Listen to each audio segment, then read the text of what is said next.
はい、どうも、コーヒーに愛された男がせです。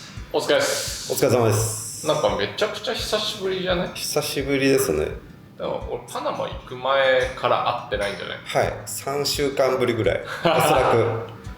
そうだよね。だって俺パナマ行ったのが、3月中旬で、はい、そっから俺帰ってきて土日だけ休んでまた台湾行って香港行ってで、昨日ようやく帰ってきたからね。そうですね。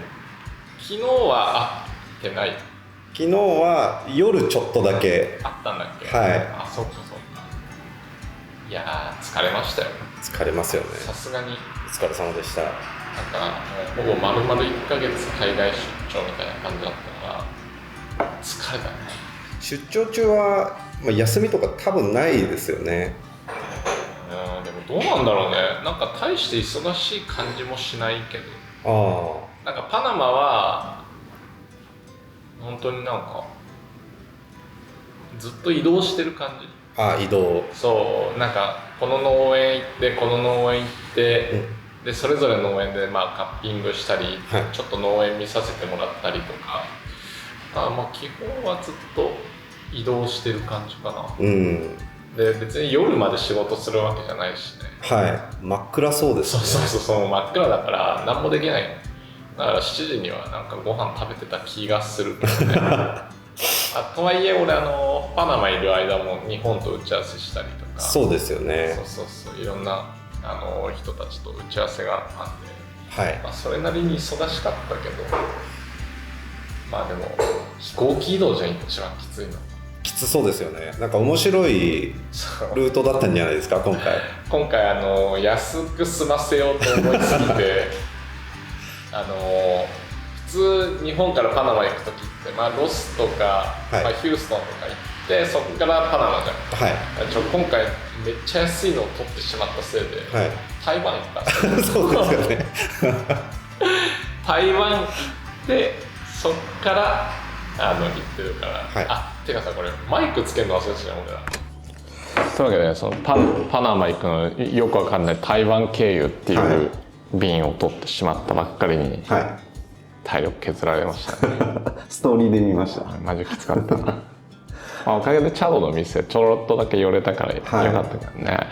今回パナマは何か豆を探しに行ってたんですか？そう、今回は本当にパナマ自体8年ぶりぐらいに行ったんだよね。多分最後に行ったのが2018年のベストオブパナマっていうさ、パナマの品評会。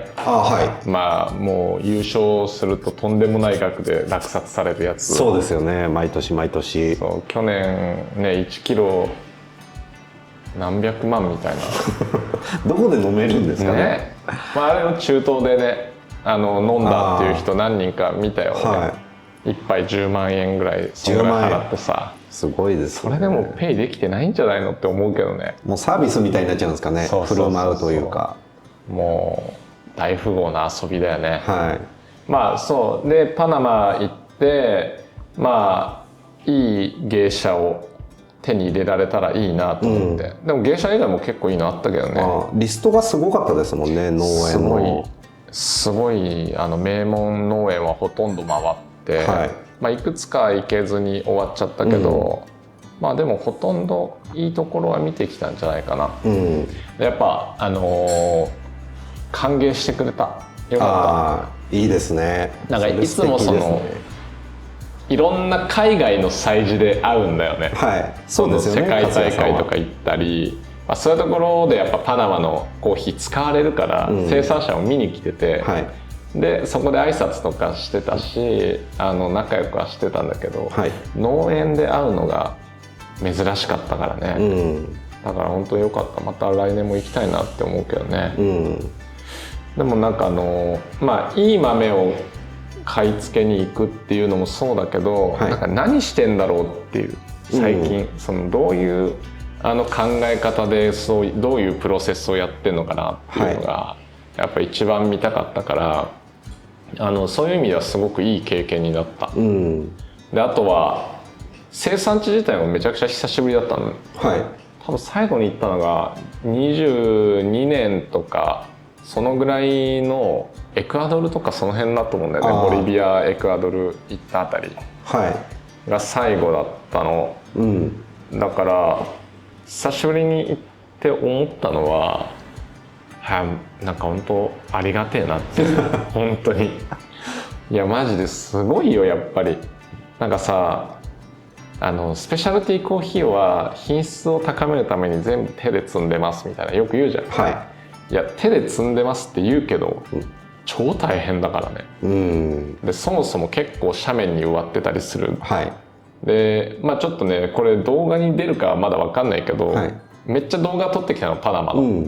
だからそれ今編集はお願いしてて、Vlog みたいな感じで、それがもし出ればねそれも見てほしいなって思うんだけど。見たいですね。いや本当にすごいよ、やっぱ本当に大変な仕事をしてるから、品質以上になんか、コーヒーを作ってくれてることにまず感謝するよね。だから美味しいから高いっていうのも、もちろん理解はできるけど、そもそもコーヒーっていうのは高いよなって思う。かかってるコストはね。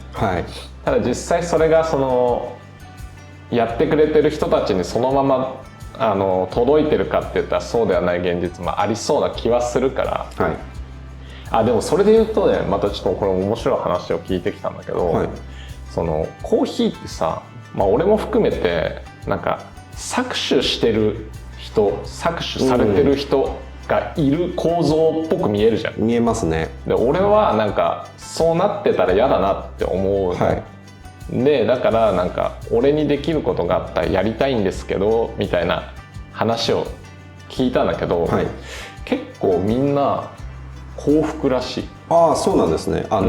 ピッカーって呼ばれる方たちとか、なんかそういう人たちはなんかすごく嫌だけどいやいややってんのかなみたいな、っていう意識はあまりなさそうだった。少なくともパナマはね、聞いた話ではそうらしい。他の国は知らないけど、パナマは、結構そういう循環、いい業界になってきてるっぽいことは言ってたね。もともとその山岳民族みたいな人たちにピックしてもらってるらしくて、そうなんですね。そういう人たちはもうそもそもが山で暮らしてるから、なんかお金をそこまで必要としていないみたいな。なるほど。自給自足で生きてる人たち、そういう人たちにそのピックの時期だけ手伝ってもらうみたいなやり方をしてて。そうなんですね。全てじゃないと思うけどね、時期がありそうですよね、収穫の。そういう側面もあるっていう話はしてた。だから何でもかんでもそういう構造にしようっていう意識を持つこともなんかあんまりいつでもいいわけじゃないんだなって思ったね。なんかその辺はいい気づきだったかな。いややっぱねめっちゃいい経験したのはジャンソンの農園での日の出前の湖でのサップ体験。全て神秘的な写真でしたあれはやばかったね。あれ見てもらいたいですね。あれでもさ持っていけなかったから何にも携帯も置いてったし。そうなんですね。あれどうやってその時間に来てよって言われたんですか？そうなんかねジャンソンの、別荘なのか、パナマの家は目の前がまず湖なの。湖のほとりにある家に住んでて、で俺らもその隣の家に、泊まらせてもらって、で朝6時にじゃあ湖集合ねみたいな、もう歩いて1分ぐらいだから、でそこ行ったら、サップ1個だけあるから1人先行きなってで俺行ったんだけど、マジで真っ暗で本当にうっすら見えるですっごい霧がかかっててさ、物音も何もない、本当になんか静かなところに一人サップでスーって行ってさ、で結構何も音がしないでだんだん太陽が上がるにつれて、命の声があ、そうなんですね。鳥の声とか虫の声とか、はい、あと水面にちょっと虫が飛び始めるとか、すごかったな。すごいですね。日本じゃ体験できない。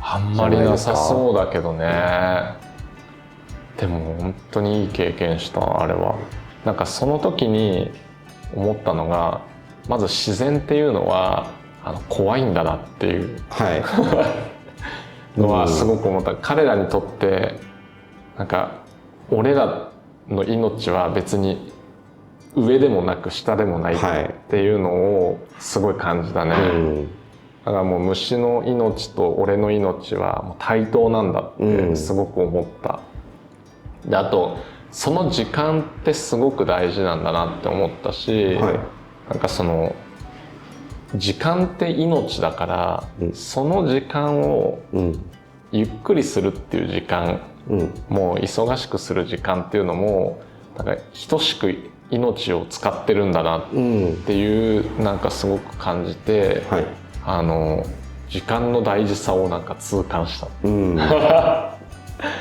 それマジですごかった本当に、はい、いい経験だったね。いや素晴らしいですね。あとはなんかね、すごいなってやっぱ普通に思ったのは、全ての農園がマジでハイレベルだった、行ったところがすごかったんだろうけど、施設とかっていうところですね。施設、そうだね。あとは、施設、やっぱさ、そのコーヒーって、土があって気候があって、で品種があって、パナマだったらゲイシャが有名だけど、でそこに人がいて、でその人たちがそのプロセッシングをする、その結果がコーヒーなわけじゃん、はい、なんかね、そのどれもが素晴らしいハイレベルだったと思う、でも特にそのなんかやっぱパナマは、テロワール、もう気候土が恵まれすぎてないかっていうぐらい、どんな豆もうまいじゃんみたいな、それ言い過ぎだね。でも本当にすごい気候なんだなって思った、コーヒーに適してんだなっていう、でもやっぱ人のプロセスで味がここまで変わるんだっていうのも感じたけど、やっぱりその農園ごとで全く特徴が違うっていうのから、やっぱそのテロワールってすごいんだなっていうのを感じたかな。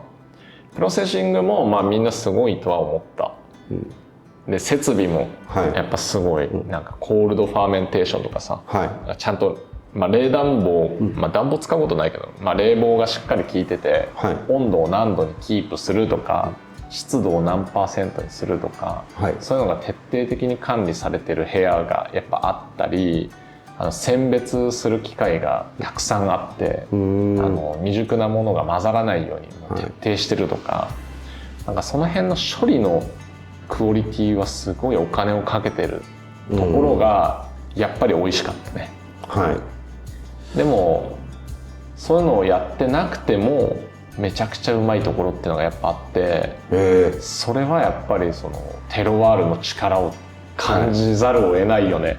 すごいですね。そう、それがどことかっていうつもりは今ないけど、なんかすげえなって思う。だからその点、その後行った台湾の農園は、多分テロワールに恵まれてない分、プロセスのところの手の入れようがすごいなとは思った、すっごい丁寧だった、でお金もないけど、その分人がめっちゃ頑張ってるっていう感じ、だからそれも含めたテロワールだよなってすごい思う、テロワールっていう時、大抵の場合がその気候とマイクロクライメットとかっていうじゃん、そうですね、気候だったりその、土地特有の気候を、土壌を指してテロワールとかって言うと思うんだけど、やっぱそこにいる人も含めてだよなってすっごい思った。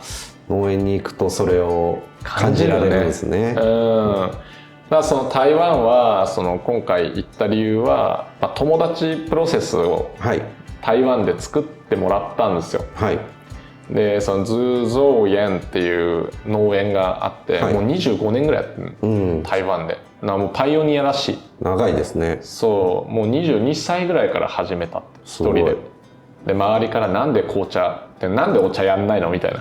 そういう話面白いですね。そうやっぱアリ山だから、お茶の産地なわけよ、でもそこで彼はいやコーヒーやりますみたいな、まあお茶もやってるっぽいんだけどね、でもコーヒーを始めて、でもう今25年経って今もうみんなが彼をやっぱ尊敬してる、やっぱ彼を真似る、もうすごかったよ。なんか農園やるだけじゃなくてカフェも併設してて、そこにそうなんか観光農園みたいな感じになってんだけど、そこにもいっぱいお客さん来るし、楽しいですねお客さんは。農園とかも広いんですか？農園は広いって言ってもちっちゃいねやっぱね、やっぱり全然なんか他の国の農園と違って何十トンとか取れる感じではないと思う、そうだからこそ一つ一つすっごい丁寧にやってる、だ友達もいい出来になってると思うけど、まあまた今回SL2834 だったかな、で友達作ってもらってて、で今ね芸者でもやってるって言ってた。そうなんですね。多分今日ぐらいに収穫するって言ってたから、芸者の友達ですか？もう作るみたいなこと言ってた。俺の英語力が間違ってなければ。すごい。だから今年いきなり台湾の友達2種類リリースできるかもね。楽しみですね。また広がってますね世界に。すごいよ。今エチオピア、コスタリカ、ボリビア、で台湾、広がったね。広がってますね。あとエクアドルか、パパヤでもね、パナマは芸者が有名というか、だと思うんですけど、他にもなんか品種は作ってたりするんですか？あるよ全然。で高い品種で有名なのだとやっぱチロソだよね。チロソ、ブラックムーンってハンター・テッドマンっていう、まあちょっと前は SCAP スペシャルティーコーヒーパナマの会長もやってた方だけど、ハンターさんの農園で作ってるチロソはまあやっぱ高くて美味しくて有名だね。チロソ、うち買ったよ。買ったんですね。ブラックムーンのチロソでも5キロしかない。5キロでやっぱねもうマジでマイクロ、本当にちょっとしか作れない。そういうのがすごい気になりますね。価格分けって結構どうされてるんですか？農園ってもう囲われてるのか。いや囲ってはないね。本当になんかここがこういう区画だよみたいな言ってるだけ。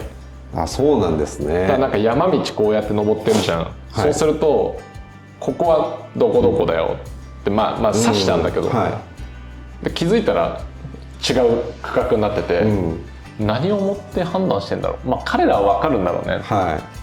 多分シェードツリーとかバナナを植えて、ここから先はこっちですよみたいなってんのかもしれないけど、どうなんだろうね。でもそんな感じ。ちなみにさブドウの方もそうらしいね。ワイン業界。そうなんですか？道隔てて違うみたいな。そうなんですね。昔聞いた話だとそのロマネコンティとかさ、あの辺もなんかこの道のこっちは超高いワインになって、こっちになるとそうじゃなくなるみたいななんかそのぐらいマイクロクライメットがあるんだみたいな話聞いたことあって、コーヒーも一緒なんだろうね。多分日射量とかだよね。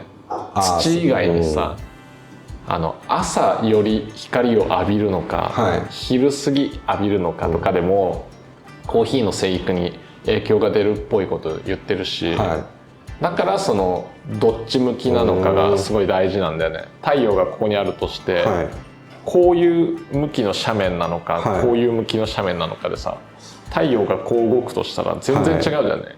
こうだったら日の入り際に太陽が浴びるし、こっちだったら日の出のタイミングで当たるし、でそれも角度でそのね、水の流れ方とか変わってくるじゃん。こうだったらどうとかこうだったらどうとか、ちなみにいいコーヒーは斜面に植われやすい急斜面。そうなんですね。これはなんかまあ分かんないけどそれだけじゃないとは思うけど、木ってこう立つじゃん。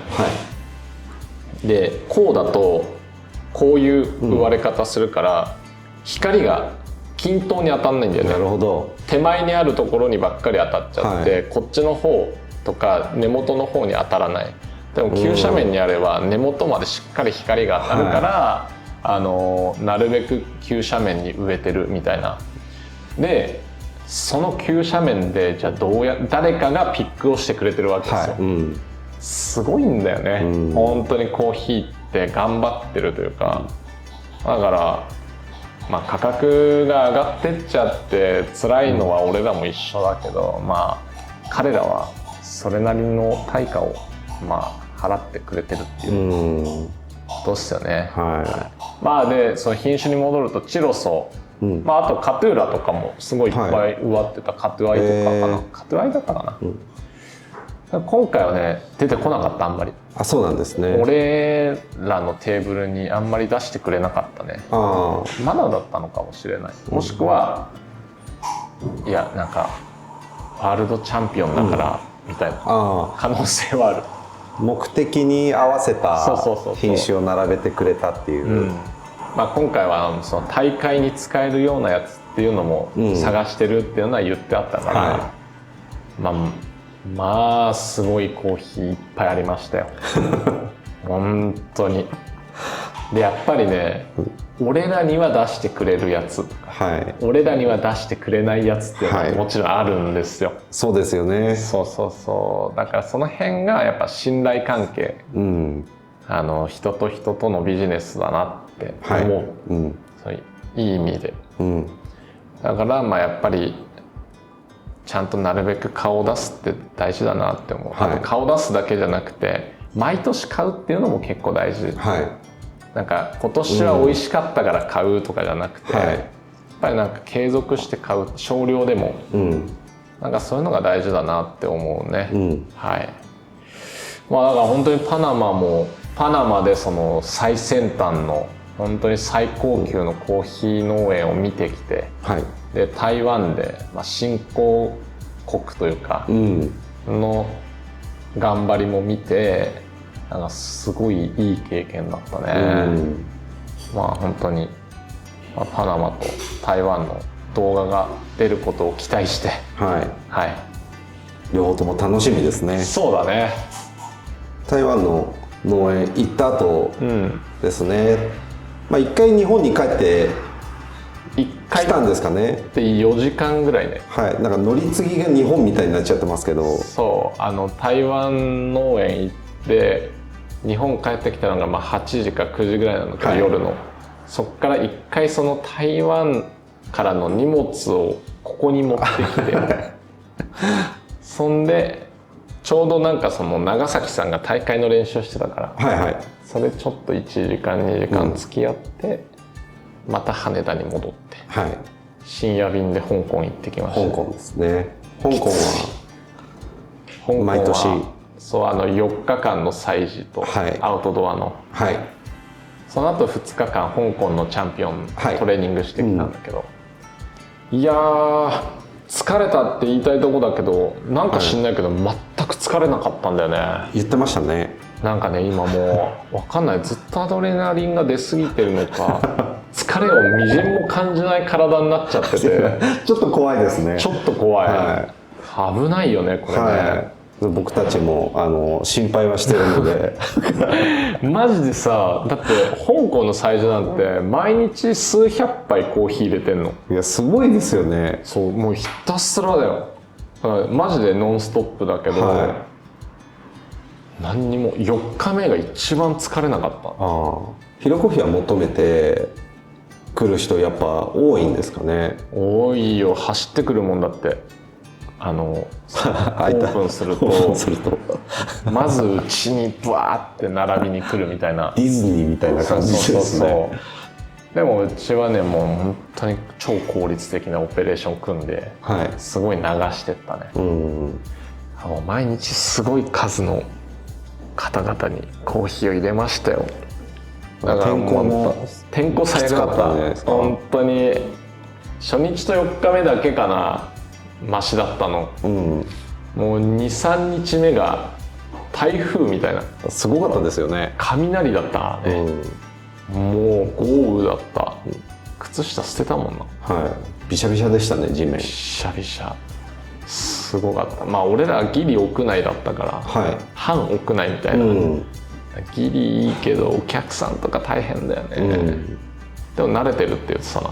ああ、そうなんですか。天候なんかめちゃくちゃ暑い中並ぶよりマシって言ってて、そういう感覚なんだと思って暑いのが苦手なんですね。暑いよりはいいよみたいな、言ってたね。まだ香港はその4日間でもう本当にすごい売り上げだったね、普通にお店の1ヶ月分みたいな。そうですよね。本当凄まじいですね。ありがたくて。でその後香港のねチャンピオンとブリュッセル向けの大会をして、で帰ってきたのが昨日って感じですね。そうですね。昨日の朝5時に着いて、もうそこから夜の9時まで仕事を働いてました、でもまるで疲れてないんだよさすがにもう多分日本の空気吸えば、だんだんと疲れが出てくるんじゃないかなって思うけどね、安心感はありますよね。気張ってるからね、海外にいるとね。ただもう、大会シーズンなので、また6月のブリュッセルに向けてもそうだし、日本のブリュワーズもあるしね。そうですね、今回は長崎さんが頑張ってくれるといいけどね。というわけでじゃあ今日はそんなところですかね。じゃあまた次の動画で会いましょう。じゃあお疲れ様です。メンバーシップ始めてます。コーヒーに愛された男の舞台裏と称してメンバー限定のライブ配信だったり投稿だったり、そこでしか見れない聞けない俺のぼやきだったり、そういうのもどんどん配信してますので、ぜひご入会ください。でメンバーシップの人たちにはですね、これから俺が検証に使った器具とかも販売していこうかななんて考えてますんで、ぜひ皆さん舞台裏覗きに来てください。